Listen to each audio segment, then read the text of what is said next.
Hola, ¿qué tal, profesor? Bueno, le voy a explicar los puntos 9, 10, 11 y 12. Empezaré con el punto 9, que es la evaluación de proveedores, que acá he preparado un cuadro de evaluación para evaluar un producto que he comprado por los últimos 6 meses. El producto es cajas de cartón corrugado. Acá están los datos del proveedor. El proveedor se llama Smurfit Kappa y este producto tiene un periodo de evaluación de 6 meses, desde el 1 de enero del 2023 hasta el 1 de julio del 2023. Acá lo manejamos bajo 5 criterios de evaluación. Acá están los 5 criterios: análisis de precios, flexibilidad del proveedor, fiabilidad de información. Cada criterio tiene un peso y una puntuación.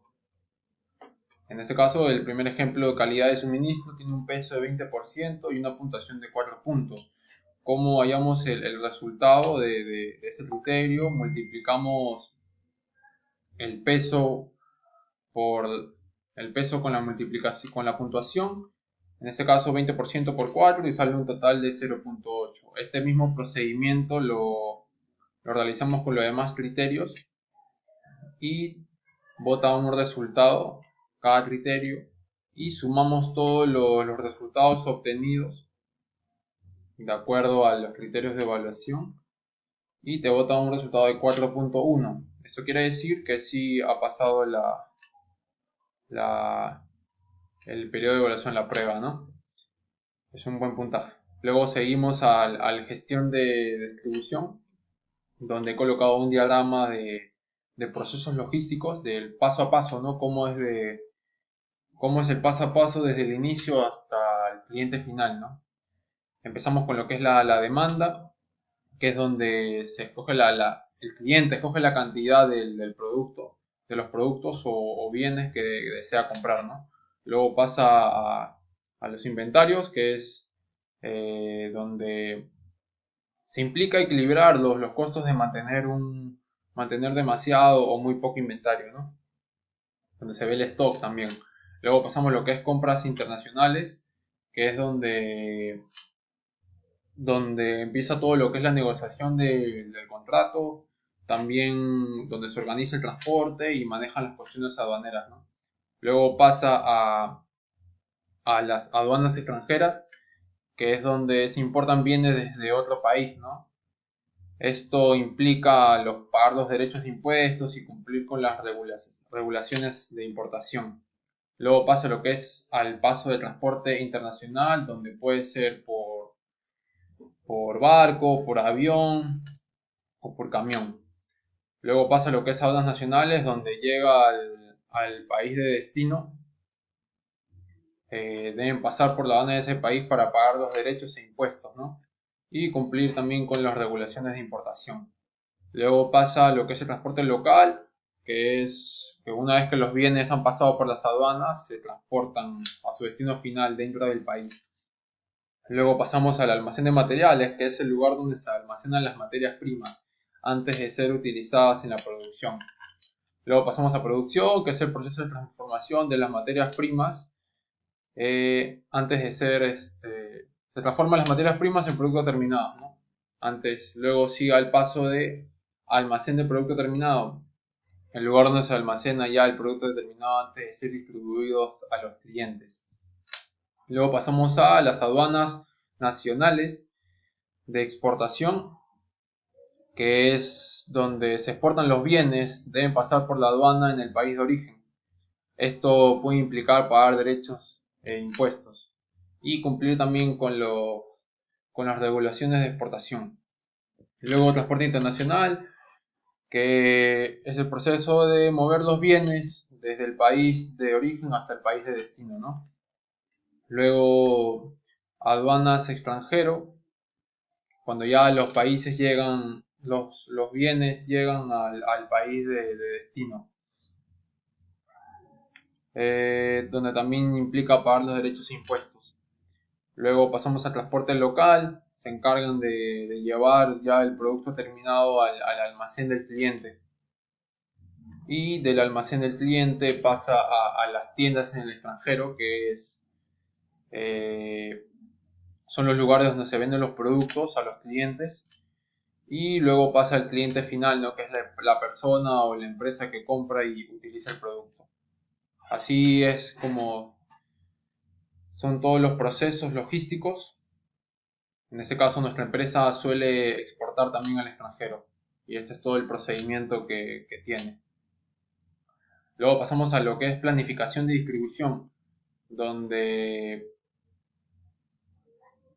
se planifica y hay un control, ¿no? de los productos, ¿no? Que comercializa la empresa, en este caso Pamolsa. En este caso he escogido dos productos terminados que son los contenedores y bandejas de cartón, donde, bueno, estos productos no tienen una fecha de caducidad, pero asumiremos que la tuviesen, ¿no? Para que se puedan entender los métodos que hemos realizado. En este caso, empezamos con el método FIFO, más conocido como primero en entrar y primero en salir. Estos son en este caso, los contenedores o bandejas de cartón se registran con una fecha una fecha y una hora de entrada y los organizan desde los más antiguos hasta los más primeros. O sea, los más antiguos los colocan primero para que sean los primeros en ser despachados. Luego, para este método nos es útil para productos que tienen una fecha de caducidad o pueden quedar obsoletos, ya que asegura que los productos más antiguos se vendan, ¿no? O se utilicen primero. Luego también tenemos el producto LIFO, que más conocido como el último en entrar y el primero en salir. Los contenedores o bandejas de cartón ingresan al almacén, se registran con una fecha de hora y de entrada y los organizan de tal manera que los últimos en llegar los colocan primero para que sean despachados primero. Esto nos es útil para los productos que tienen alta rotación o que se renuevan con frecuencia, ¿no? Más que nada, esto nos ayuda también para no generar pérdidas en la empresa en el caso de que la próxima mercadería, al momento de ingresar, incremente su costo por los constantes tipos de cambios que generan las constantes alzas y bajas de tasas de interés que aplica el BCR. Y también, bueno, nos ayuda también a minimizar el riesgo de daño o desgaste del material almacenado. Luego el siguiente método es el método FEFO, que es más conocido como el primero en caducar y primero en salir.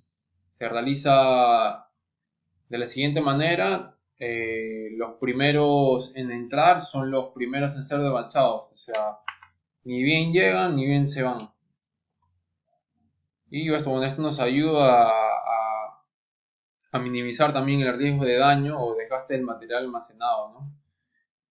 Y son útiles para productos que tienen una fecha de caducidad, ya que asegura que los productos no caduquen antes de que se vendan o los utilicen.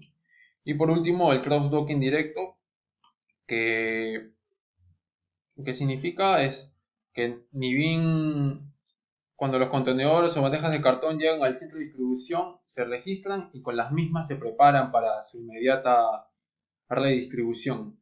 No se almacenan, ¿no? Ni bien llegan, también con las mismas las distribuyen. Este método es útil para productos que tienen alta demanda, ¿no? Y un rápido tiempo de rotación, ya que minimiza el tiempo de almacenamiento y acelera el proceso de distribución. Pero con este procedimiento hay que tener un control y una planificación constante para asegurar que los procesos de recepción y despacho se realicen de manera eficiente y no hayan demoras. Y bueno, luego seguimos al punto 12, que es el punto de transporte, donde me pide que explique las clases de transporte que existen en el Perú. Hay transporte terrestre, ferroviario, aéreo, marítimo. Donde el transporte terrestre, uno de los que más destaca son los camiones, son utilizados para el transporte de carga, ya sean de distancias cortas o largas. Estos son lo más peculiar, el transporte que más se utiliza, ¿no? En todo lo que es el transporte de carga. Luego ferroviario también están los trenes de carga, ¿no? Que se utiliza para el transporte de mercancías, especialmente en la minería y las industrias.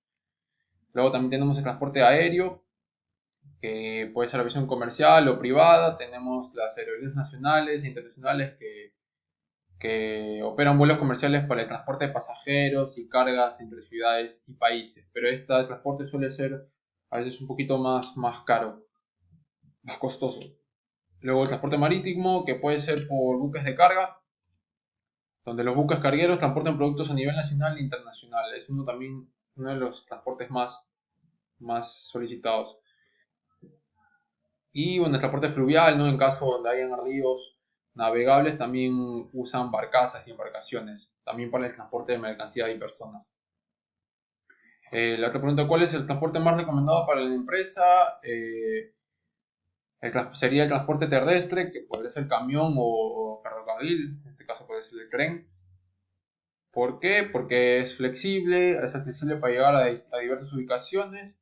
También puedes llevar grandes volúmenes de mercancías y es una buena opción, ¿no? Para distancias terrestres medianas y largas. Luego también podrías, en este caso, Pamolsa también suele hacer envíos al extranjero y como Estados Unidos, México y El Salvador. Entonces, este caso sería el transporte marítimo, que es uno de los medios de transporte más utilizados para el envío de mercancías también a largas distancias.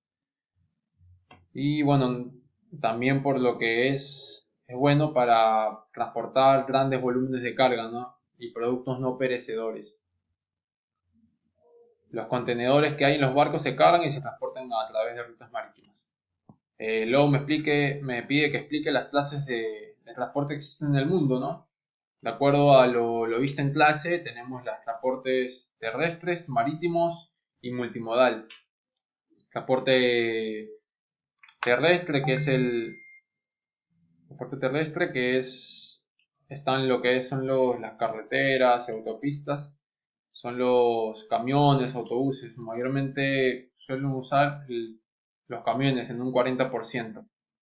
Al igual que los trenes, también utilizan trenes para el transporte de mercancía y los usan en un 50%. Todo lo que es ahí ferrocarriles. Y también transporte marítimo, los buques de carga que lo suelen usar en un 10%, que son transporte de mercancías a través de océanos y mares. Y bueno, el transporte multimodal, que es el transporte por el que se llevan mercaderías por dos o más medios diferentes de transporte. Por lo menos desde un lugar situado en un país en que el operador transporte multimodal. Y bueno, me preguntan cuál es el transporte más recomendado en Estados Unidos y Europa. Y el transporte más recomendado en Estados Unidos y Europa es el tren y está en un 50%. Bueno, profesor, gracias por tomarse el tiempo de ver la grabación. He tratado de hacerlo más rápido, o sea, más corto posible, resumido posible. Pero nada, muchas gracias, profesor. Muchas gracias, muchos éxitos y cuídese, ya nos estamos viendo en otra oportunidad.